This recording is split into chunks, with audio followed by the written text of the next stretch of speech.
Bueno, en lo que busca decir la presentación, yo me sumo a los agradecimientos. Es un placer estar hoy aquí y hablar. No sé si es un placer hablar de estos temas, pero la realidad es que es bueno que hablemos de estos temas, así que es una alegría ver que en la universidad se trabajan y se ven estos temas. Muy rápidamente, claro, yo que tengo mucha vergüenza también, digo, Dios mío, en mi vida, ¿cómo voy a hablar yo después de todos estos expertos tan importantes que están referenciados en nuestros informes a los que estudio y leo constantemente? Pues yo trabajo en una ONG, que es una ONG más o menos pequeñita, que tiene 3 derechos fundamentales o que está enfocada en defender todos los derechos de la infancia de los que acabamos de hablar, pero hay 3 que son fundamentales: educación, protección y participación. Y la correlación que existen entre estos 3 derechos, pues creo que se ha hecho patente a lo largo de esta mañana. Porque veréis, violencia hay mucha, y alguien le preguntaba a Iñaki cuando estaba hablando su ponencia, ¿cómo podemos eliminar la violencia? ¿Creemos que podemos eliminar la violencia? Antes de que la palabra pandemia se hiciese tan famosa entre todos y todas nosotras, ya desde Naciones Unidas decían que existía una gran pandemia y era el de la violencia contra la infancia. En general, la violencia. Vivimos en un mundo tremendamente violento en todos los sentidos. Pero es que hay en el mundo 1 de cada 2 niños o niñas sufre o ha sufrido algún tipo de violencia antes de ser mayor de edad. Entonces, es la mitad de la población. Todos hemos sufrido violencia de una u otra forma, porque es cierto que lo que hay es mucha variedad y mucha tipología. Hoy estamos hablando aquí de la violencia sexual porque probablemente de todos los tipos de violencia es una violencia que una vez que se produce tiene muchas posibilidades de que se vuelva a producir, se repite muchas veces en la misma víctima y la suelen repetir los agresores. Es una violencia que hace muchísimo daño, pero hay muchas violencias y no todas te dejan marca, no todas son fáciles de ver y de diagnosticar. Educo en su trabajo de protección. Nosotros nos enfocamos en la prevención. ¿Por qué? Porque nuestra hoja de ruta son los derechos de la infancia, que lo que buscan es que niños, niñas y adolescentes disfruten plenamente de sus derechos como sujetos de derechos, y tenemos un enfoque de cómo lo trabajamos, que es el enfoque de bienestar.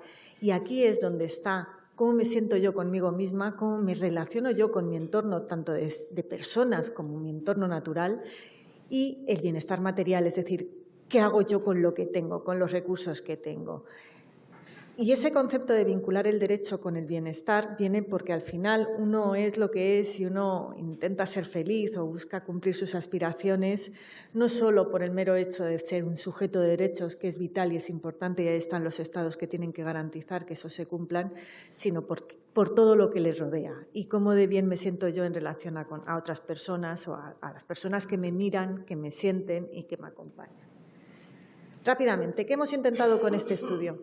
Pues muchas veces para hablar de temas necesitamos poner cifras. Muchas veces no. Yo que me dedico a la incidencia política, que Iciar lo ha leído en inglés, eso de la advocacy es incidencia política, pues básicamente muchas veces para cambiar determinadas leyes, determinadas políticas públicas y determinados sistemas, lo que tienes que hacer es hacer un ejercicio puro y duro de matemáticas y decirles a los que nos gobiernan qué es lo que les está costando dinero y qué es lo que les costaría menos dinero y además tendría un impacto real en la vida de su ciudadanía. Pues por eso buscamos ponerle números a una cosa tan seria y tan problemática como la violencia sexual contra la infancia.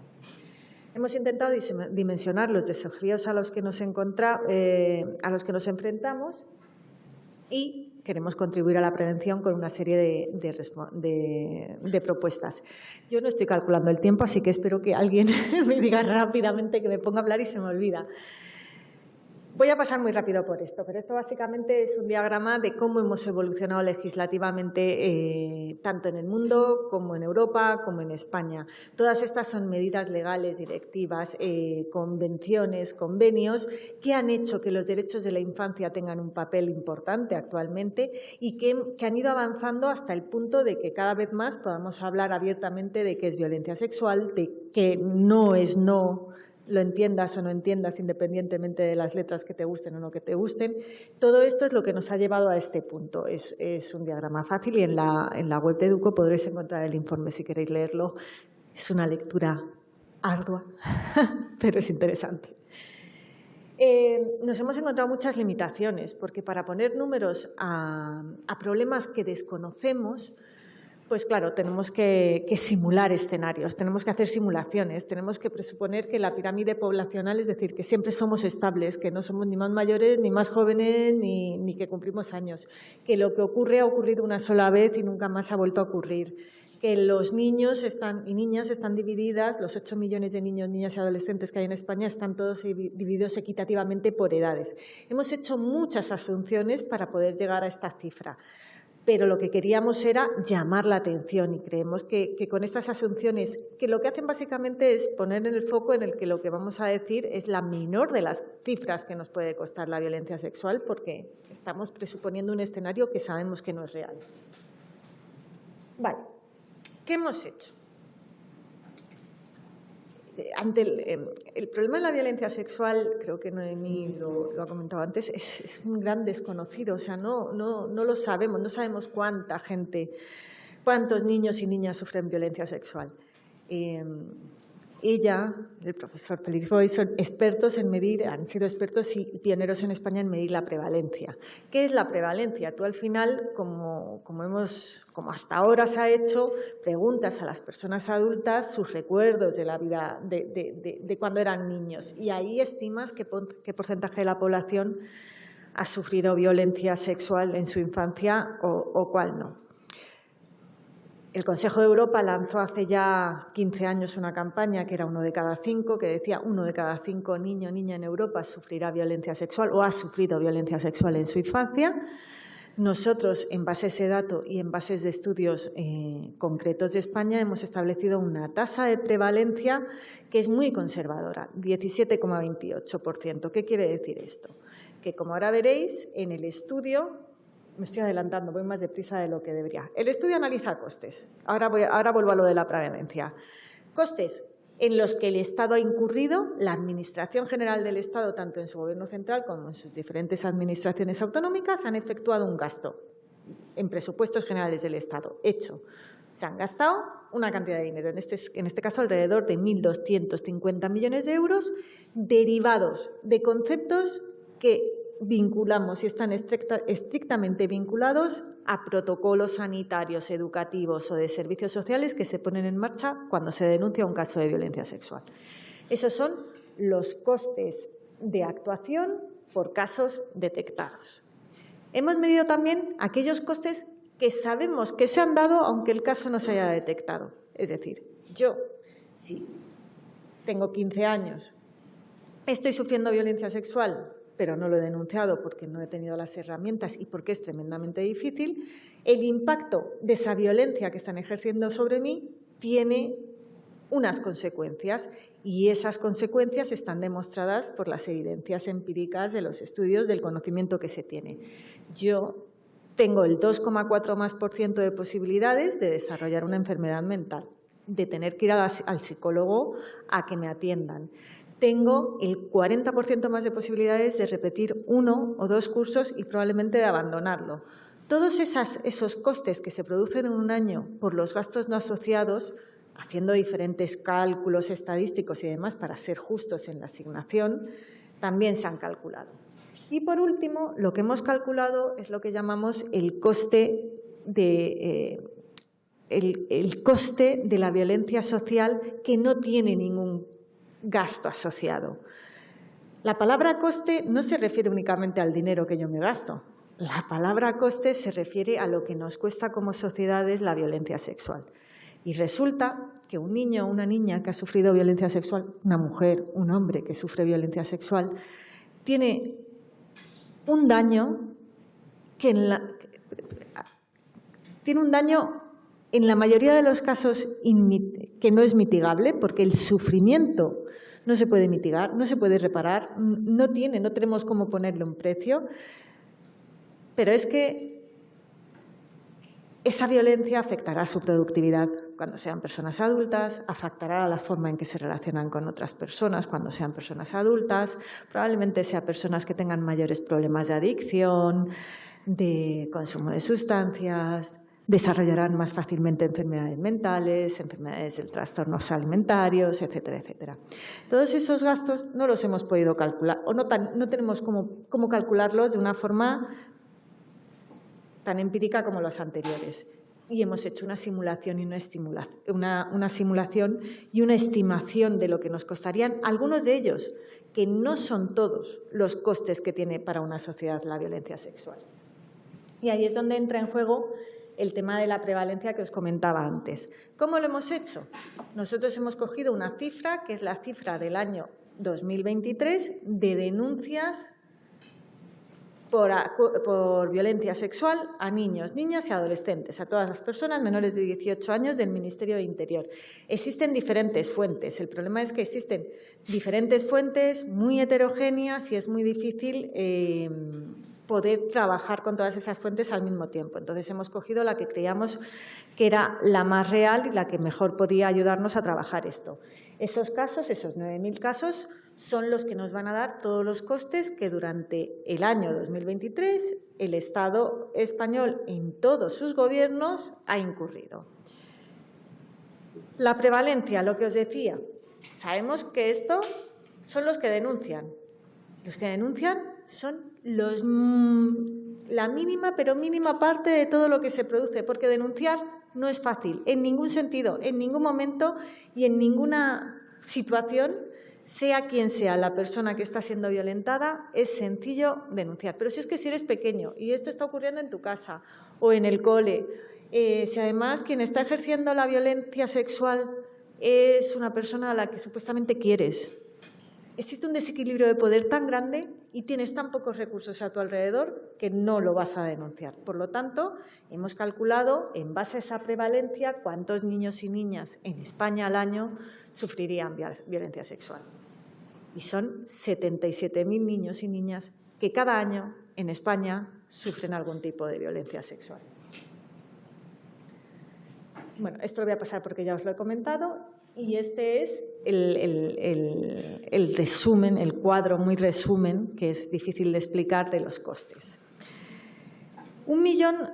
Casi 1.300.000 millones de euros es lo que el Estado español se ha gastado en el año 2023 en todos los protocolos y en todas las medidas que se tienen que poner en marcha por cada uno de esos 9.000 niños que ha hecho una denuncia. ¿Qué son protocolos? Cuando tú haces una denuncia sobre una agresión sexual, una violencia sexual, hay una serie de protocolos sanitarios que, dependiendo del tipo de la violencia, te hacen pasar por urgencias, te hacen una serie de protocolos derivados de la obtención de pruebas, test de embarazo, test de diferentes enfermedades, el paso te derivan a psiquiatría, psicología, todo eso está cuantificado. Sabemos cuánto cuestan cada uno de esos servicios.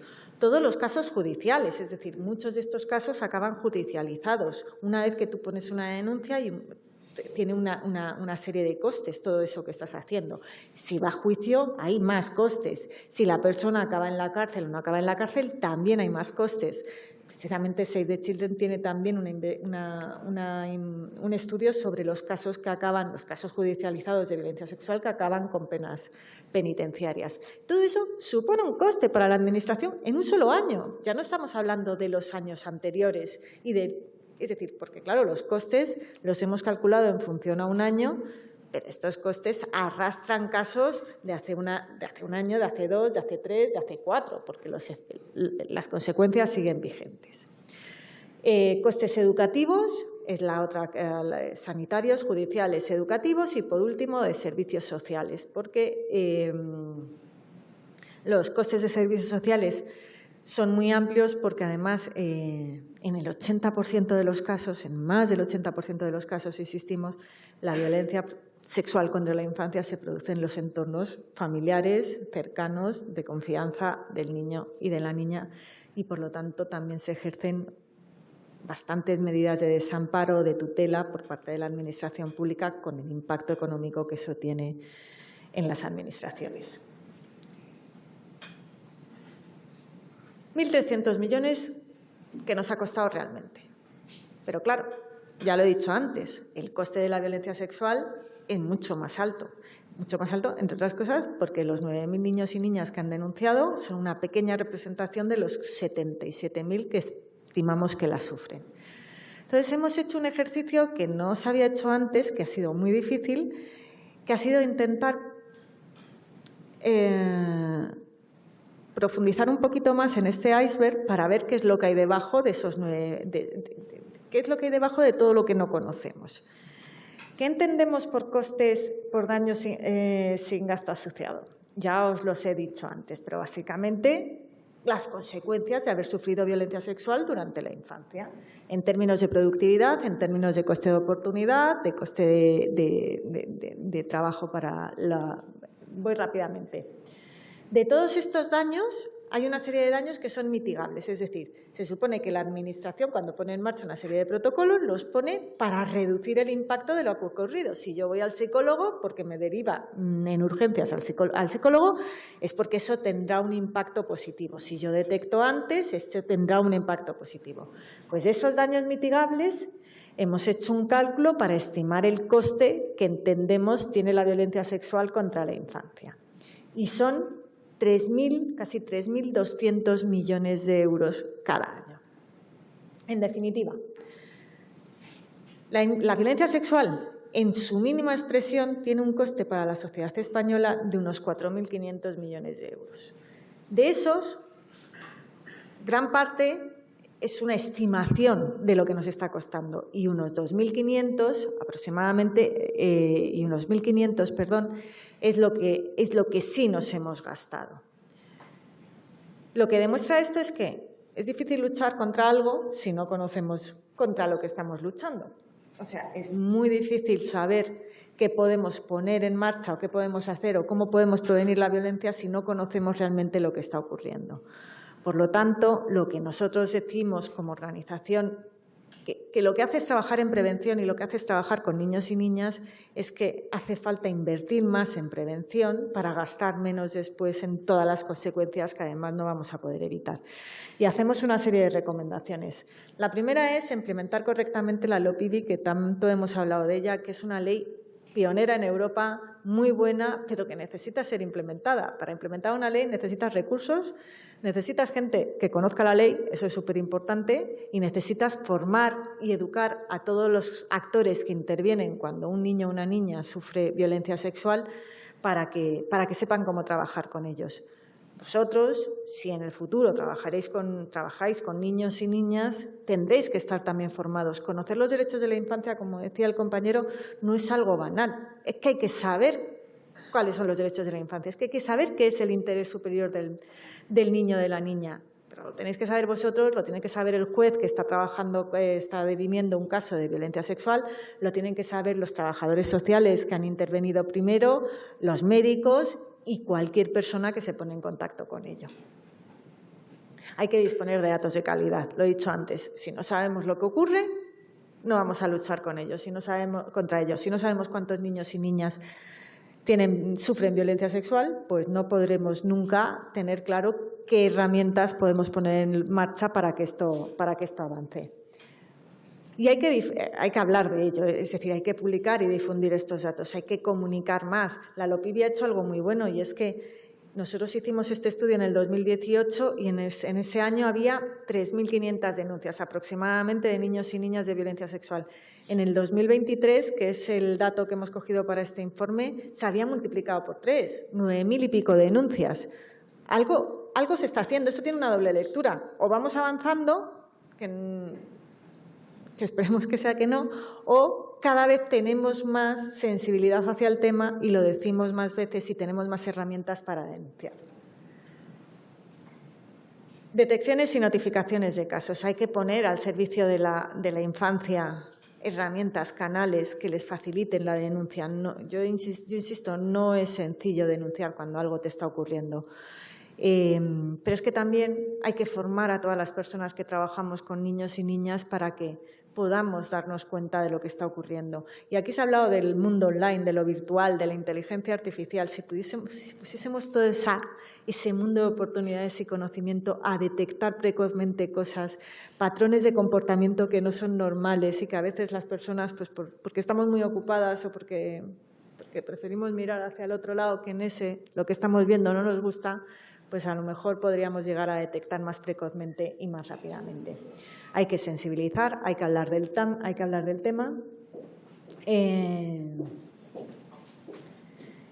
y hay que fomentar la participación de los niños y de las niñas. Y ya acabo aquí y retomo lo que decía Iñaki en su charla.